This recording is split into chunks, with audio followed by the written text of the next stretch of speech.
안녕하세요. 저는 이번 가을에 결혼식을 앞두고 있었던 30대 직장인 여성입니다. 저는 부모님의 이혼으로 어린 시절부터 고모 집에 얹혀 살았습니다. 다른 남자와 눈이 맞은 어머니가 저를 두고 집을 나가셨다고 들었어요. 그 이후로 한 번도 어머니와 연락이 된 적은 없었기 때문에 그 말이 사실인지는 모르겠어요. 늘 고모는 기억나지 않는 어머니를 욕하기 바빴고 저희 아버지도 자상하신 분은 아니었거든요. 하지만 적어도 어머니를 만난 적은 없으니 그저 고모의 말을 믿으며 자랐습니다. 힘들게 고등학교까지 졸업한 뒤 서울로 올라와 지금은 평범한 직장인이 되었습니다. 그리고 남자친구와도 직장 상사의 소개로 만나게 되었습니다. 자영업을 하는 부모님과 누나 한 명이 있다는 그는 저와 마찬가지로 평범한 회사원이었습니다. 과묵하지만 성실한 그는 저에게 먼저 적극적으로 다가왔어요. 하지만 이전에도 제 어두운 가정사로 인해 사랑하는 사람과 헤어졌던 경험이 있었기에 바로 연애를 시작하지는 못했어요. 몇 번의 만남 이후 고민 끝에 저도 제 가정사를 남자친구에게 털어놓았습니다. 제 걱정과는 달리 남자친구는 제 가정사는 제 잘못이 아니니까 상관없다고 말하면서 크게 신경 쓰지 않는다고 하더라고요. 그 말에 얼마나 큰 위로를 받았는지 모릅니다. 그리고 그런 그와 언젠가 가정을 꾸리고 싶다는 생각을 하게 되었고요. 그 후 1년 정도 지났을 무렵 남자친구가 저에게 결혼하자고 청혼을 해왔고 저도 정말 기쁜 마음으로 그러자 했어요. 처음 남자친구의 부모님을 만난 날 정말 많이 긴장을 했습니다. 남자친구가 미리 저에 대해서 어느 정도 이야기를 해두어서 그런지 어렵고 불편한 질문은 오가지 않았습니다. 그리고 이후로도 몇 번 예비 시부모님과 만나며 사이가 좀 더 가까워졌고 결혼 날짜도 잡게 되었습니다. 하지만 불편한 상황도 종종 있었습니다. 제가 이직을 하면서 근무 환경이 많이 바뀌게 되었거든요. 회의도 더 많아지고 야근도 늘었어요. 덕분에 3주 만에 남자친구와 데이트를 할 수 있던 날이었어요. 모처럼 남자친구와 근사한 곳에서 식사를 하려고 이동하고 있었는데 예비 시부모님께 전화가 걸려왔고 같이 밥을 먹자고 하시더군요. 남자친구가 오늘은 이미 정해둔 일정이 있어서 안 된다고 말했지만 계속 오라고 설득하시는 예비 시부모님의 모습에 결국 화과자를 사서 집으로 갔습니다. 집에 도착하자 예비 시부모님과 신우는 잘 왔다고 하면서도 저에게 네가 오기 싫어서 네 남자친구 앞세워서 안 온다고 한 거냐? 라고 물어보시더라고요. 제가 그럴 리가요. 아니에요. 하면서 손사래를 쳤지만 시모는 믿지 않는 눈치였어요. 그러면서 저에게 생사를 오가는 일 아닌 이상 부모가 찾으면 내하고 오라고 하시더군요. 그러면서 며느리들 네가 잘해야지 집안 분위기가 달라진다고 한마디 하시더라고요. 생각지 못한 말씀에 놀라있는데 다행히 남자친구가 왜 그걸 저한테 말하냐고 반박해서 대수롭지 않게 여기고 넘겼어요. 그리고 한 번은 남자친구네 가족 모두가 일이 있어서 예비 시모 혼자 가게를 봐야 하는 상황이었어요. 제가 그 말을 듣고 어떡하냐 많이 힘드시겠다 이렇게 얘기를 했어요. 그러자 남자친구가 그럼 제가 하루 회사 쉬고 가서 도와드리면 안 되냐는 거예요. 저는 당연히 농담이라고 생각하고 한 귀로 듣고 흘려넘기려는데 남자친구가 자꾸 갈 거냐고 되묻는 거예요. 그제서야 농담이 아니라는 걸 알았죠. 그래서 제가 진심이냐고 물었더니 남자친구가 가서 도와드리고 점수 좀 따라는 거예요. 제가 황당해서 회사 일까지 내가 빠져가면서 가게에 나가야 되는 이유도 모르겠고 내가 왜 점수를 따야 되냐고 물었어요. 그러자 저더러 별것도 아닌데 날 세운다고 매정하다고 뭐라 하더라고요. 일을 더 크게 만들기 싫어서 어쨌든 그렇게는 못한다고 자르긴 했는데 기분이 계속해서 언짢더라고요. 결혼 전에도 이러면 결혼 후에는 얼마나 뭘 부탁하려고 그러나 싶기도 하고 걱정이 됐어요. 게다가 저를 힘들게 한 또 다른 이유는 시모가 그렇게 남 흉을 본다는 거예요. 친지분들 흉도 보고 이웃들 흉도 보고 모든 사람을 깝니다. 문제는 그걸 자꾸 저랑 이야기하고 싶어 하세요. 제가 회사에 있다고 아무리 말씀드려도 수시로 전화를 하시는데 대부분 내용은 옆집 여자가 나한테 뭐라고 했다. 혹은 문득 생각난 건데 옛날에 내가 이렇게 억울한 일이 있었다. 뭐 대부분이 이런 식의 별 볼 일 없는 내용이거든요. 그래서 언젠가부터는 솔직히 제가 일부러 몇 번 전화를 안 받은 적도 있었고요. 그런데 이 이야기를 시모가 남자친구에게 한 모양이더라고요. 제가 시모한테 전화도 자주 안 하고 잘 받지도 않는다고요. 남자친구가 저에게 자기랑 누나는 성격이 살갑지가 못해서 어머니한테 달라붙어 다니지 못한다고, 그걸 제가 해줬으면 좋겠다고 하더라고요. 제가 밥 먹을 시간도 없을 만큼 회사 일이 바쁜데 그렇게 어머님 하소연 들어드릴 시간 없다고 딱 잘랐어요. 그러자 남자친구는 하루에 5분 일주일에 3-4번만 해주면 되는 건데 왜 해보지도 않고 안 된다고 하냐고 서운하다 하더라고요. 제가 남자친구에게 자기도 못하는 걸 나더러 대신 하라고 하는 건 불공평하다고 하니 저더러 며느리가 되면 딸이나 마찬가지인데 뭘 그렇게 따지냐고 화까지 내더라고요. 그러다 제가 결정적으로 파혼을 결심하게 된 계기가 있습니다. 그건 바로 돈 1,000만 원 때문이었습니다. 이직 한 회사에서 아이디어 공모전이 있었어요. 사내 행사답지 않게 큰 돈이 상금으로 걸려 있어서 며칠 밤을 새며 열심히 준비했는데 다행히 결과가 좋아 1등을 차지할 수 있었습니다. 휴가 3일과 상금 1,000만 원이 포상으로 주어졌고요. 처음에는 여행을 갈까 생각도 했지만 역시 결혼할 때 보태는 게 좋겠더라고요. 남자친구도 모아둔 돈이 많지 않았고 저 또한 여유 있는 상황은 아니었으니까요. 남자친구에게 이 소식을 알리니 남자친구도 무척 기뻐했습니다. 남자친구가 그 돈을 어떻게 쓸 거냐고 하길래 당연히 우리 결혼 자금으로 써야지라고 했어요. 그랬더니 남자친구가 기뻐하면서 그럼 그 돈으로 예비 시모랑 신우에게 작은 선물 하나씩 하면 어떻겠냐고 묻더라고요. 저는 이때만 해도 작은 선물이라서 화장품 정도를 생각하고 있었어요. 그래서 그것도 좋은 생각이다라고 했죠. 제가 이때 좀 더 정확히 물어보지 않은 게 화근이었어요. 며칠 뒤 예비 시모한테 전화가 왔어요. 지금 신우랑 백화점에 갔다가 저희 회사 쪽으로 가고 있으니까 잠깐 내려올 수 있겠냐고요. 점심시간을 이용해서 예비 시모와 신우를 회사 앞 카페에서 만났습니다. 둘 다 기분이 매우 좋아 보였어요. 시모가 저에게 백화점에 갔더니 너무 예쁜 게 많아서 고민이 되더라며 대화를 시작하더라고요. 제가 그래서 뭐 마음에 드는 거 사셨냐고 물었죠. 그랬더니 일단 골라만 왔다면서 어떠냐고 저에게 핸드폰에 있는 사진을 몇 개 보여주더라고요. 보니까 비싸기로 유명한 명품 브랜드 가방이었어요.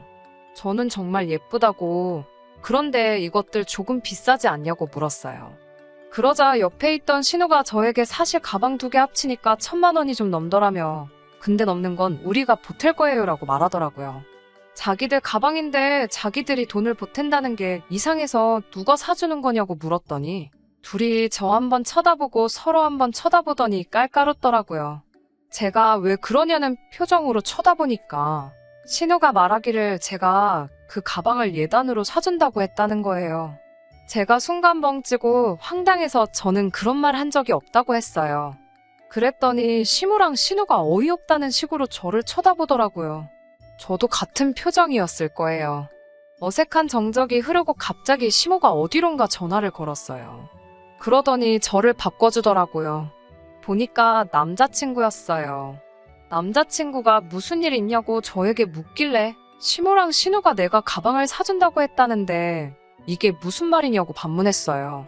그러자 남자친구는 이따 나중에 이야기하자면서 전화를 끊어버렸어요. 제가 시모와 신우에게 정말 남자친구가 그렇게 말했냐고 물으니 그럼 자기네가 없는 말 하겠냐며 예민하게 받아들이더라고요. 그러더니 저에게 하는 말이 근데 이러나 저러나 지금 사줄 건지 말 건지 말하면 되지 않는 것 아니냐라고 신우가 물었습니다. 저는 죄송하지만 지금 여유가 없어서 그건 좀 힘들 것 같다고 했고요. 그러자 신우와 시모가 기분이 상했는지 알았다며 자리에서 일어나 뒤도 안 돌아보고 가더라고요. 찬바람이 부는 그 뒷모습에 제가 잘못한 것도 아닌데 마음이 너무 불편했어요. 예비 시모와 신우가 그렇게 가고 나서 저도 마음이 편치는 않았습니다. 그리고 그날 저녁 남자친구와 데이트를 하고 있었어요. 남자친구 핸드폰으로 신우에게서 전화가 오더라고요.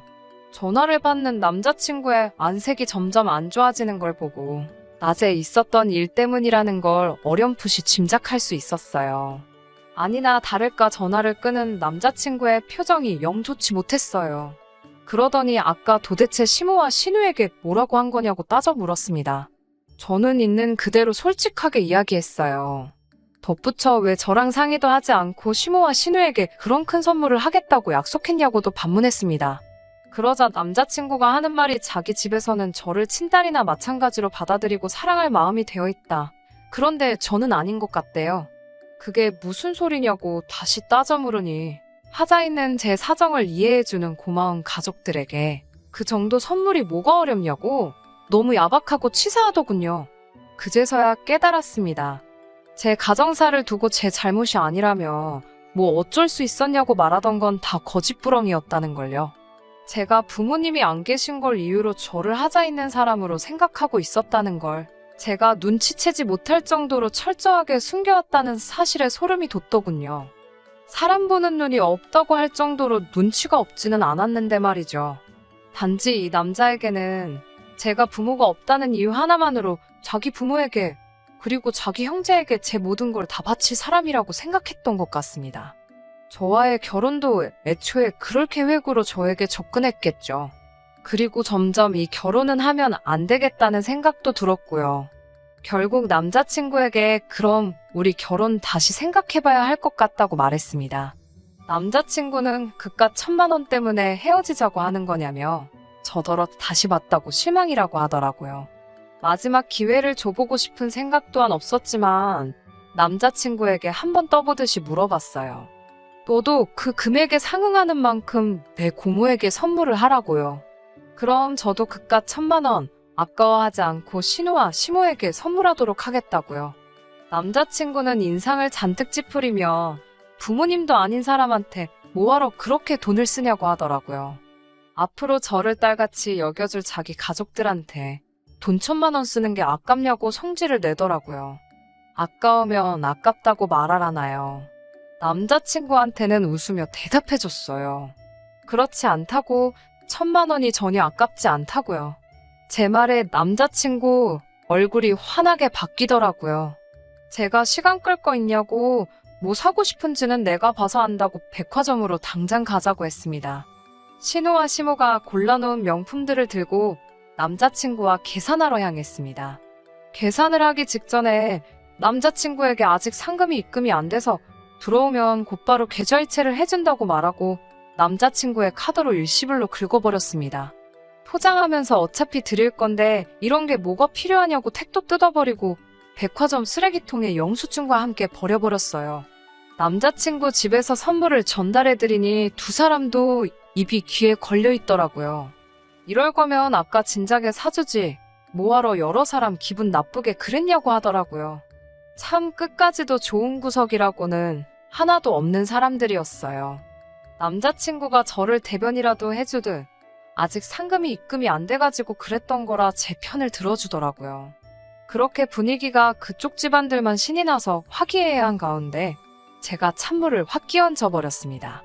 이제 그만 헤어지자고요. 아까 전 나를 가족처럼 받아줄 사람들에게 1,000만 원 쓰는 게 아깝지 않냐고 물어봤지 않느냐고. 너는 이미 가족이니까 네 가족한테 1,000만 원 쓰는 거 전혀 아깝지 않을 테니 내 돈 가지고 네 가족들한테 잘할 생각 하지 말고 네 가족들한테는 네 돈 써서 네가 잘하라고요. 이깟 1,000만 원 똥 차더라고 2번 다시 엮이지 말라는 교훈값이다 생각하고 눈 꼭 감고 그 가방들 니네 가족들한테 내가 그냥 사줘보려고 생각도 해봤는데 너가 직접 번 돈 가지고 가족들한테 잘하라고 레슨해준 게 있으니까 그 값을 너가 치른 거라고 해줬습니다. 신우와 시모한테도 남한테 그런 비싼 거 받는 거보다 가족한테 받는 선물이 더 마음에 드시죠? 라고 말하고 그 자리를 뛰쳐나왔습니다. 어차피 결혼하면 공동재산이 되었을 것을 그 1,000만 원조차 지 가족한테 지 돈 쓰는 건 아쉬워서 내 돈 가지고 하려고 했다는 게 아직도 괘씸해서 생각만 하면 화가 나네요.